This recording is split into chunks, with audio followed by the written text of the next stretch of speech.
How's it going, everyone? Got quite a lot to talk about in this video. I want to give you guys a bit of an update on Battlefield 6 and a question that I've been seeing quite a lot, and there's quite a bit of confusion that's going around. I'm gonna try to answer the question to the best of my ability, but I'm not seeing anything directly from EA that gives us an answer, but based on what's happened in the past, I think I'm right about this. But we'll talk about that, and we've also got some other PlayStation updates to go over. Lost Soul Aside is one of those games that I'm excited for, but at the same time incredibly skeptical of, just because of the long development cycle and some things I've heard through the grapevine about the game, so we'll talk about that at the end of this video. But Battlefield 6 is open beta. I've tried to look and find some concrete information from EA or PlayStation's channels as far as clarification on this, but based on other betas that have run, even though Battlefield 6's open beta notes that PS Plus is required for online play, I believe that the open beta is going to be playable for everyone, even if you don't have PlayStation Plus. There's no clarification. I feel like there should be some sort of clarification on this. And by the way, the page for Battlefield 6 does say PS Plus required for online play. So I don't know if this is going to be an instance where BF6 is going to be different from other betas that have run, because I believe Black Ops 6 had an open beta and you did not need PlayStation Plus for that. PS Plus being required for Battlefield 6 would be a bummer. Now, ultimately, when the full game comes out, you will need PS Plus, but I believe the PlayStation protocol is that the games that are free and are open to everyone, they do not require PS Plus. But Battlefield 6, when it comes out, because it is a pay-to-play game, Black Ops 7, FIFA, NBA, those games that are $70, $60, they do require PlayStation Plus to play online. I think PS Plus to play online is the biggest scam in the world, but given that it's an accepted practice, that is something that no entity, Microsoft, Sony, they're not going to go away from. They just make way too much money doing that. You can have your PS Plus Essential games, and they have been pretty good, to be fair, but they'll keep online play locked behind that subscription service.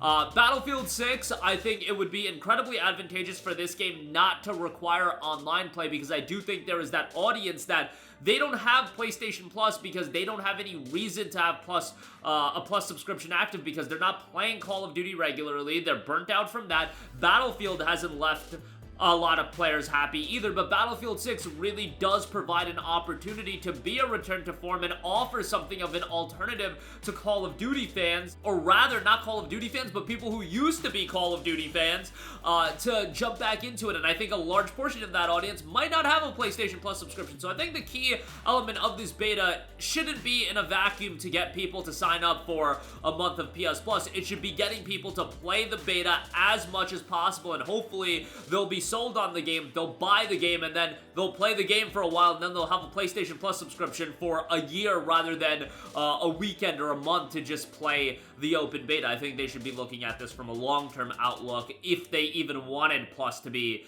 tied to the beta. I just don't think that's the right move, but let's see how it turns out. I'm very excited for the beta. The preload is live. Everybody can download it. Everybody can jump in. I know they're doing Twitch drops as well if you watch like 30 minutes of a Twitch stream, but I know a lot of you guys aren't about to do that. But hey, you guys watch our videos. But what's it to you if you leave a Twitch stream open for a little while and then you're able to get access a little bit earlier? So maybe you'll want to do that, but the beta will be live for everyone, even without a Twitch drop. Everybody will be able to jump in on August the 9th and August the 10th, and then it'll run through August 14th through the 17th as well. So it'll give you a good taste of the game. Hopefully, the network infrastructure is fine. That's the main thing that I worry about. Like, call this a beta all you want. The game is the game at this point. There's going to be some minor tweaks and adjustments that they'll make in the coming months, but it's not like they're going to make huge fundamental alterations. Let's have a network test. Let's see how the servers hold up. Hopefully pretty well, and hopefully everything is fairly smooth. Alright, moving on from that, a game that I'm fairly skeptical of at this point as far as how it's going to turn out is Lost Soul Aside. We do have a brand new weapons trailer showcasing the sword, the great sword, the pole blade,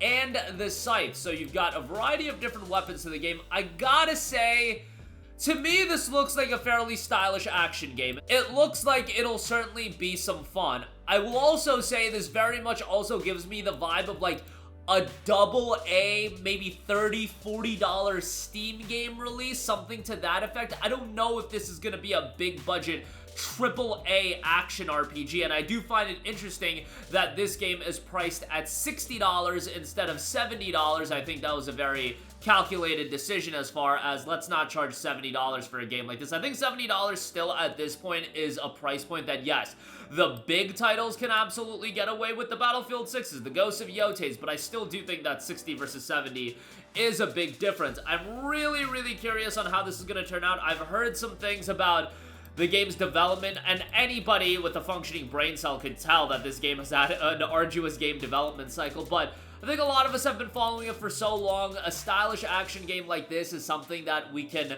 hopefully sink our teeth into. I don't imagine that the game is going to be super lengthy in the sense that it's going to be 30, 40 hours long. I think this will be more of a 15 to 20 hour game, and then you move on, but I think that could be fine for the style of game that it is. The game notes: run the gauntlet of formidable enemies and colossal bosses in this breathtakingly stylish single-player action-adventure RPG, chaining weapon and spectacular attack combos in high-octane dynamic combat. Adapt your fighting style, solve puzzles, and evolve incredible abilities on a truly heroic quest. It was supposed to be the night that everything changed. This was the moment that Kaiser, Luisa, and the rebel group finally stepped out of the shadows, a chance to disrupt the Emperor's grand birthday celebration, to take a stand against his cruel oppression, and to give the people something to believe in, something to hope for. But in a heartbeat, everything fell apart. A violent meteor storm rained down the heavens, crushing everything below.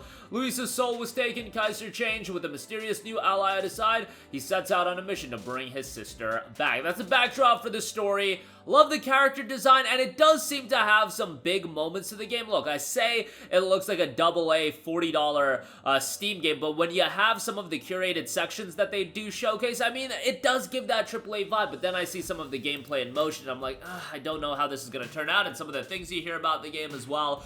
I'm hoping for something that ends up being like a 7 out of 10 range action RPG. Look, sometimes a 7 out of 10 action RPG, that's exactly what the doctor ordered, and it can be a pretty solid experience, a fun game the whole way through. It's just the lengthy development cycle. We'll see how this one turns out. I'm going to keep my expectations tempered, and I'm not going to expect something that's been 10 years in the making, so to speak, and it's going to be this grand action-adventure RPG with a twisting, threaded narrative that will be incredibly compelling. Just hoping for a fun action RPG, and hey, if we get that sometimes, again, that's exactly what you need. There is a deluxe edition for $70, and hopefully the game is a fun game. And Ulti-Zero Games hopefully will stick around and do more titles. Maybe PlayStation will work with them in a future release as well, but we'll see how that turns out. That comes to PlayStation and PC on day one on August 29th. I also find that interesting. Look, PlayStation has definitely moved apart from the standpoint of just their live service games hit PlayStation and PC day one. Now you have Lost Soul Aside and Marvel Tokon Fighting Souls. That's not really a live service game either.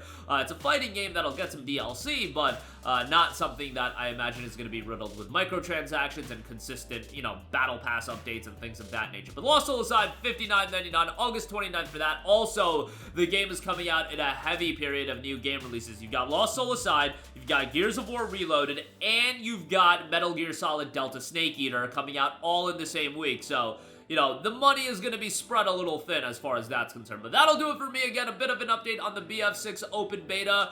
You will not need PS Plus based on what I know to play the beta, even though the PS Plus, the PlayStation page, I should say, notes that. So hopefully that is the case, because I think that would be the smartest move. And Lost Soul Aside gets a brand new weapons trailer. I'm a little bit skeptical on the game, but hoping for the best out of it. Let me know your excitement level on that. That's going to do it for me. Let me know all of your thoughts in the comments section down below. As always, sound off there. Thank you for watching, and goodbye.